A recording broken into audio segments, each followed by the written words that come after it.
Você acha que seus sentimentos podem influenciar na sua saúde? Se você adotar um padrão positivo na sua vida, será que isso pode ser terapêutico?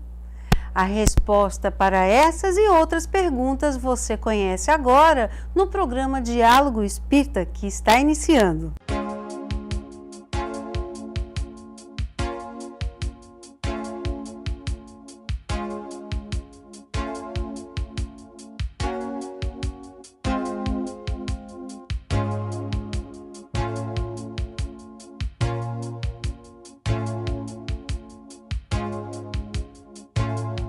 Olá, minha convidada de hoje é Ginane Mendonça, que vem conversar conosco sobre a relação entre o sentimento e a saúde na visão espírita. Tudo bem, Ginane? Tudo bem, Ana. Como vai? É muito bom receber você aqui. E é bom retornar aqui ao programa. Muito obrigada. Eu quero pedir que antes que a gente comece, por favor, você pode fazer uma prece inicial? Sim, vamos fazer.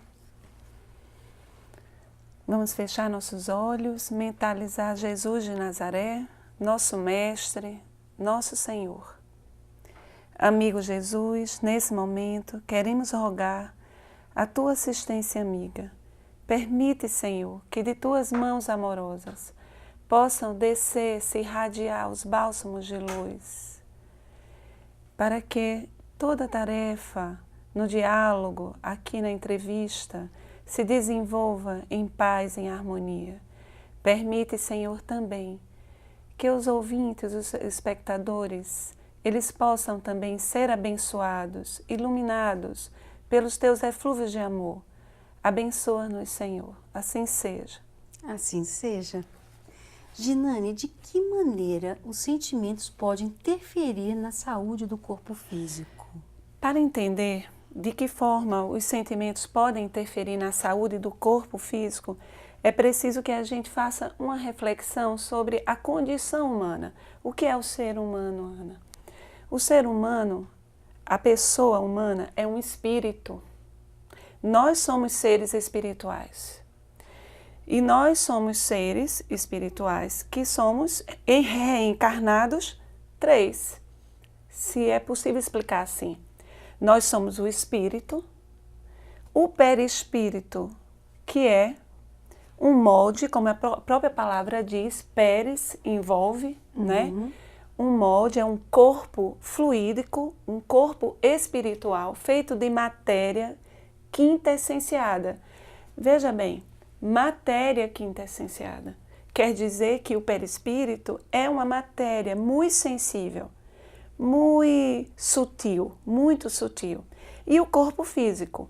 Então, o espírito determina, incide no perispírito, que é o molde. E o perispírito, que é o modelo organizador biológico. E o perispírito incide no corpo físico. O que o espírito, que é a mente, pensa, sente, não é? O que o espírito constrói na esfera do psiquismo, do sentir, reverbera, incide no perispírito. O perispírito, para explicar assim às pessoas que estão em casa, é como se fosse um computador. Ele é uma memória, é uma grande memória, ele registra tudo, ele absorve tudo. Todo o nosso passado está registrado no perispírito. Tudo o que fazemos, todas as nossas ações transatas, boas ou mais, equilibradas, desequilibradas, estão registradas no psicossoma, no perispírito. Assim, se eu sou uma pessoa que cultiva um padrão mental desarmonizado, cultivo sentimentos em desarmonia com as leis divinas, eu cultivo esse padrão psíquico, eu acolho o sentimento dentro de mim, então eu vou, consequentemente, macular o meu perispírito. Fica registrado. E o perispírito é o modelo organizador biológico, é ele que organiza o corpo físico.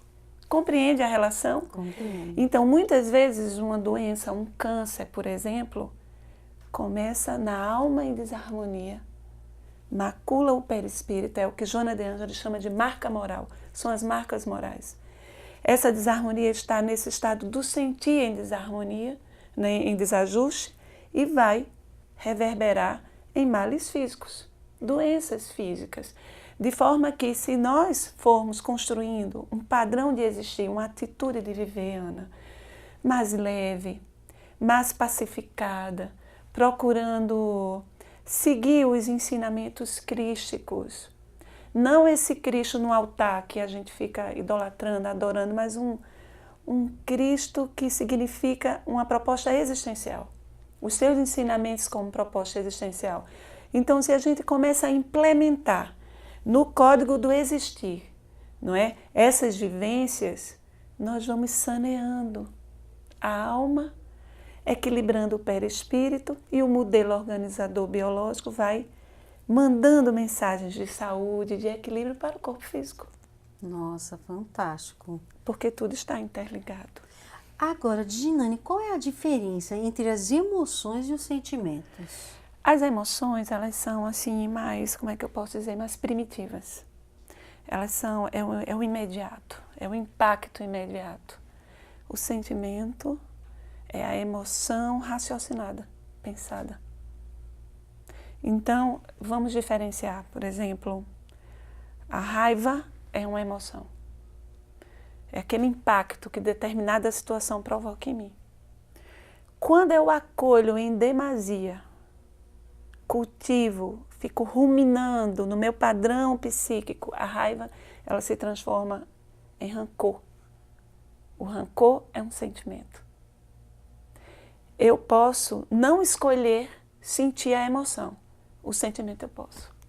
Eu posso trabalhar o padrão de sentimento. Eu posso selecionar os meus sentimentos. A emoção, muitas vezes, é difícil para a gente. Uma reação. Porque ela, inclusive, às vezes é biológica.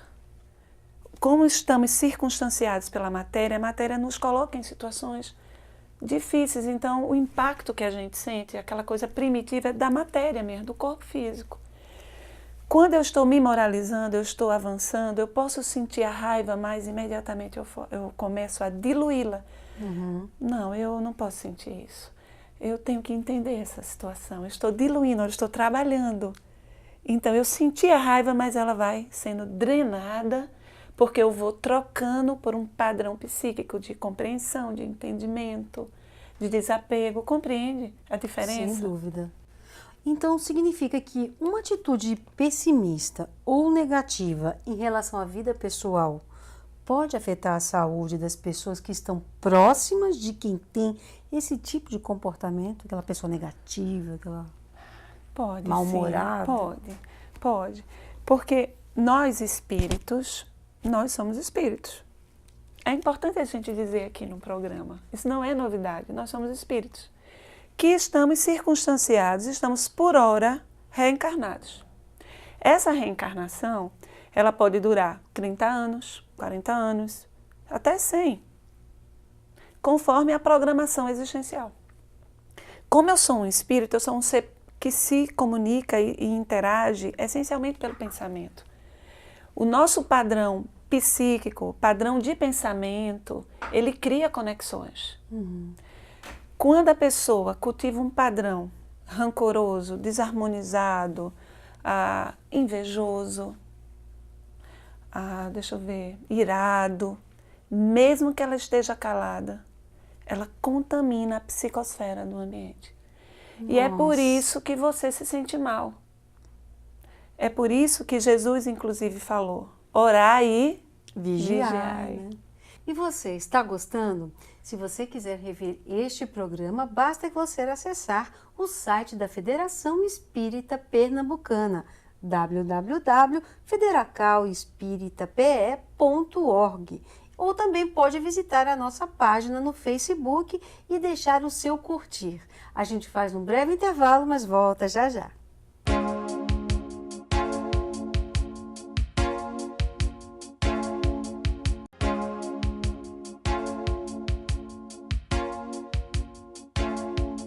Voltamos com o programa Diálogo Espírita, conversando hoje com Ginane Mendonça sobre a relação entre sentimento e saúde na visão espírita.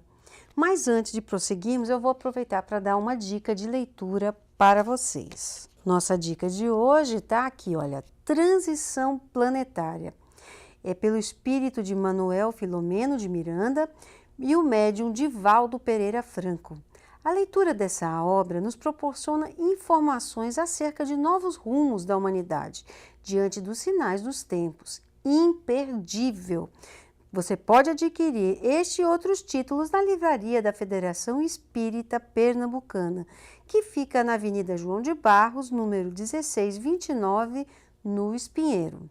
Ginane, no bloco anterior você falou que os sentimentos podem interferir na saúde do corpo físico. Seguindo a sua afirmação, eu lhe pergunto, um padrão mórbido de sentimento, como por exemplo, rancor, ciúme, inveja, cultivados por longo tempo, pode incidir em males físicos? Claro que pode. O corpo perispiritual, como nós falamos no bloco anterior, nele estão articulados os centros de força, não é? Ou os chakras, na filosofia védica, não é? Os centros de força, eles sofrem as influências desse padrão mórbido, dessa morbidez do pensar, e se desarmonizam. Quando eles se desarmonizam, as células físicas do corpo físico também entram em desordem, conforme o tipo de sentimento, o tipo de padrão que a pessoa está cultivando. Então, é importante entender que quando aparece uma doença no nosso corpo, ela é como uma espécie de sintagma, um significante. Ela está apontando para algo que eu preciso melhorar. A doença, ela tem dois sentidos. Primeiro, quando a doença aparece no corpo físico, ela está drenando o que estava no perispírito. Então, o corpo físico ele é uma espécie de dreno. Se você aproveita o mal físico, reflete, procura o médico, procura se tratar, usa toda a tecnologia que existe hoje para as terapêuticas médicas, não é? Para se cuidar, e devemos fazer isso.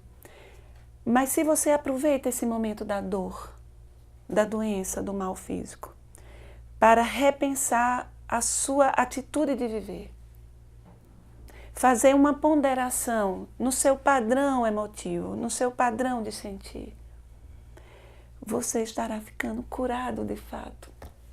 Por quê? Eu posso usar uma medicação que o médico vai passar, eu tomo a medicação, eu saneio o corpo físico, mas o padrão mental está ainda lá. É verdade. Eu repito os mesmos vícios, as mesmas condutas mórbidas. Então, mais adiante, eu ficarei doente novamente. Eu não sei se dá tempo de contar a história do paralítico de Cafarnaum. Diz o espírito Amélia Rodrigues, através da mediunidade de Divaldo Pereira Franco, que naquele dia em que Jesus estava curando as pessoas na casa de Pedro, do pescador Simão Barjonas, que era uma casa grande, e as pessoas entravam na casa de Pedro e ele ficava curando, cuidando, atendendo um e ao outro. Até que as pessoas perceberam que o telhado da casa de Simão Barjonas, de Pedro, estava se afastando. E de repente desce uma padiola com um paralítico amarrado nela, uma espécie de maca. E era muito lindo, porque eram os amigos que estavam fazendo aquele esforço. Era Natanael Ben Elias que estava descendo do telhado da casa de Pedro. Nossa. E Jesus achou muito bonito o esforço dos amigos. Não era mérito de Natanael Ben Elias ficar curado. Ele precisava daquela situação como espírito para que ele se reajustasse. Mas Jesus achou tão lindo o movimento desses amigos, que chegou perto dele e disse: Natanael Ben Elias, tens fé que podereis te curar? E ele disse: tenho, Senhor. Levanta e anda. E ele andou. Nossa. Mas naquele mesmo dia, Ana, Natanael foi comemorar numa espécie de taberna embriagou-se e deitou-se com as mulheres que estavam lá naquela taberna e repetiu o padrão mórbido. Décadas depois, diz Amélia Rodrigues, voltou a paralisia. Nossa. Porque a cura, a proposta de cura crística é aquela que lhe convoca a autonomia. É você, através da mudança de atitude, que se cura. Agora, Djinane, quando é uma doença crônica? Às vezes, a pessoa, esse é um outro ponto, eu ia colocar, e foi muito bom você lembrar. Às vezes, a pessoa repetiu em reencarnação anteriores padrões mórbidos, atitudes, vícios, que desarticula os centros de força e que desestrutura o psicossoma, o perispírito.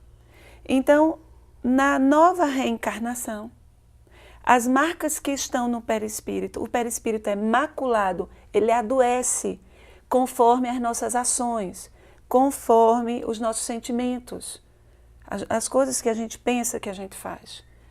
Ele é muito sensível. E ele é o modelo organizador biológico. Então, se ele está desestruturado, às vezes, no processo da reencarnação, não é? A doença já se implementa, são as doenças congênitas. Ou então, a pessoa eu já vi um caso assim, que era uma pessoa que ela necessariamente ela não ia passar por determinada doença. Ela ia ter uma oportunidade de renascer e ter saúde, mas ela precisava mudar. Ela não mudou.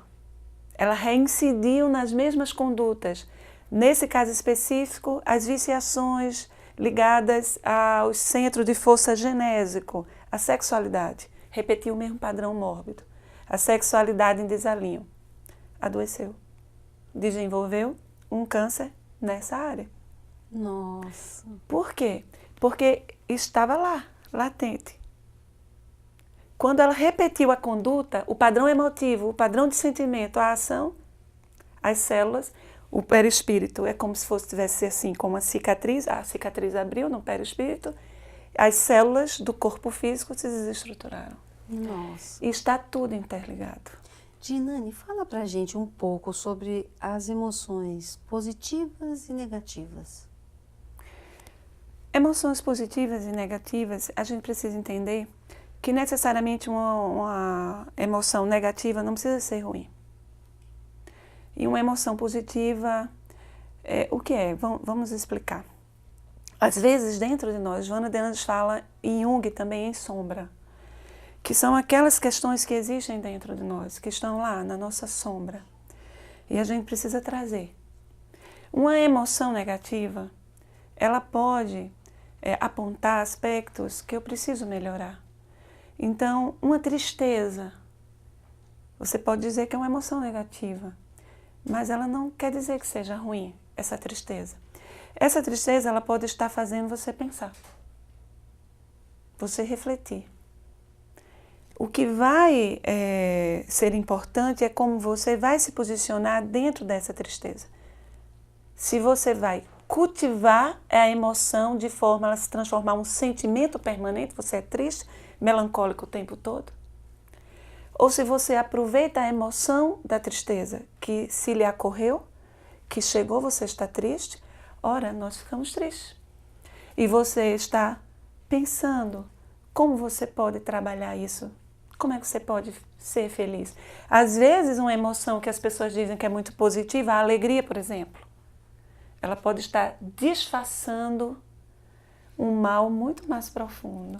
Sem dúvida. Compreende? Sem Então, dúvida. as emoções, quando elas chegam, quando a gente sente, a gente precisa pensar, a gente precisa refletir e assumir o leme da nossa existência. Nós somos espíritos, somos filhos de Deus. Eu posso mudar a minha vida, eu posso mudar meu padrão mental. Sou eu o artífice do meu bem-estar. Compreende? Sem dúvida. Sem dúvida. E você, quer rever essas questões? Basta que você acesse o site da Federação Espírita Pernambucana, www.federacalespiritape.org. Também pode visitar a página do nosso programa no Facebook, Programa Diálogo Espírita. Aproveite para deixar o seu curtir lá, tá ok? A gente faz um breve intervalo, mas volta já.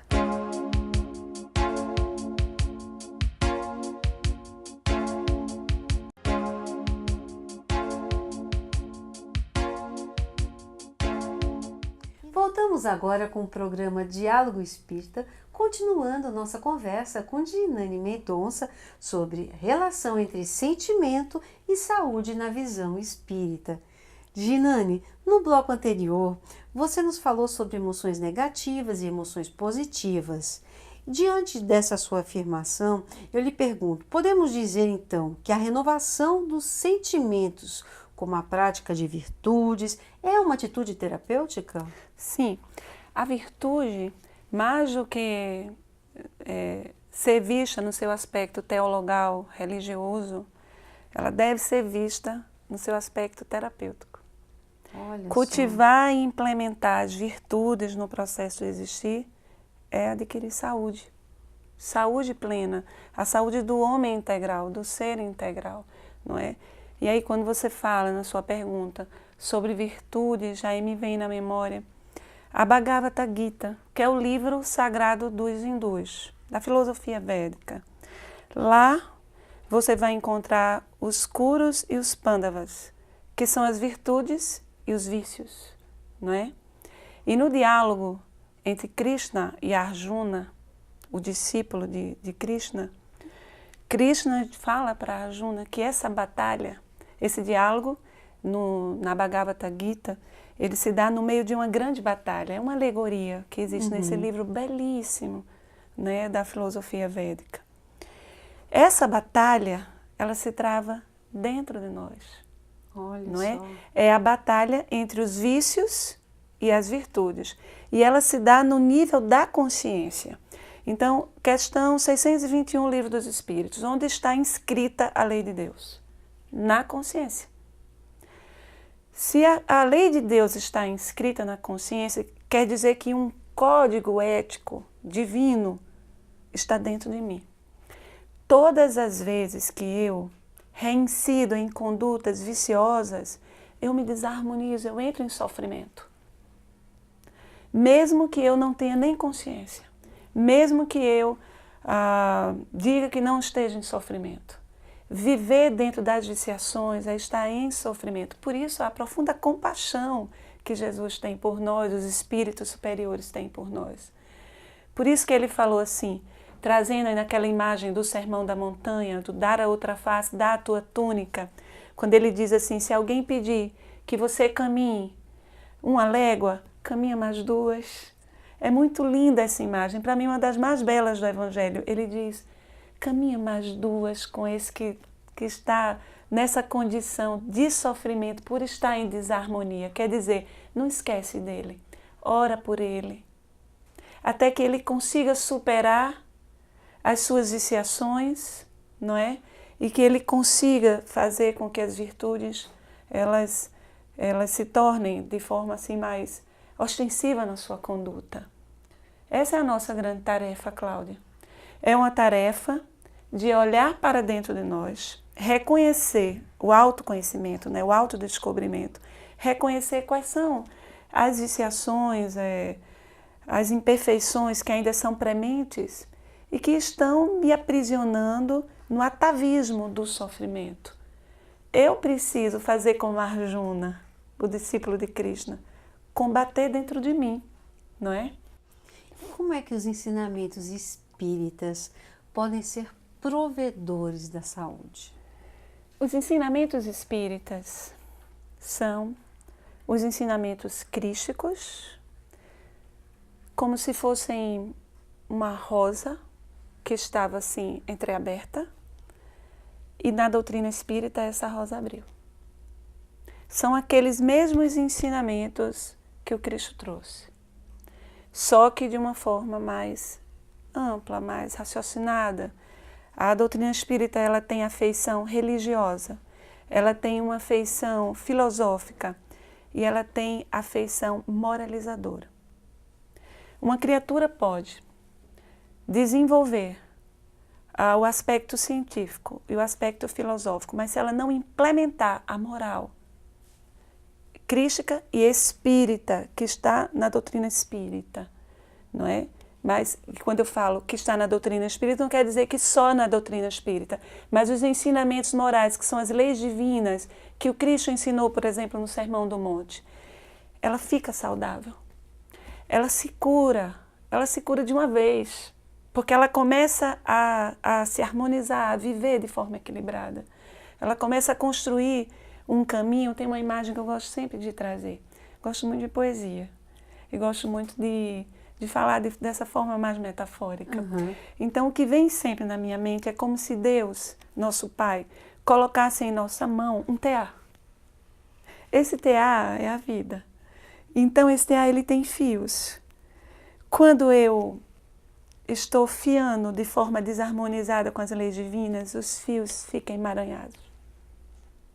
Mas quando eu começo a insistir no trabalho da vida, mudando a mim mesmo, procurando desenvolver as virtudes, eu vou construindo uma fina tapeçaria. A minha arte. Sem dúvida. Não é?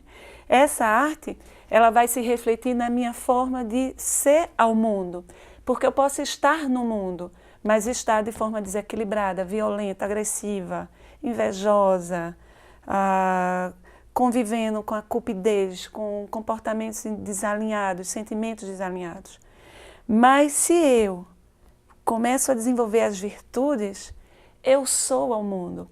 Ser ao mundo é quando você começa a mudar, não apenas a si mesmo, mas a ajudar os seus irmãos a construir de forma benéfica, não é? Tantas pessoas maravilhosas fizeram isso e deram exemplo. Albert Schweitzer, por exemplo, quando ele era um grande organicista, saiu de lá do seu país e foi para a África fazer aquele trabalho, ele estava sendo ao mundo, saindo dele para o mundo. Fantástico, fantástico. Ginane, eu quero agradecer a sua presença, foi muito bom ter você aqui. Muito obrigada pela sua entrevista. Muito obrigada também pela oportunidade.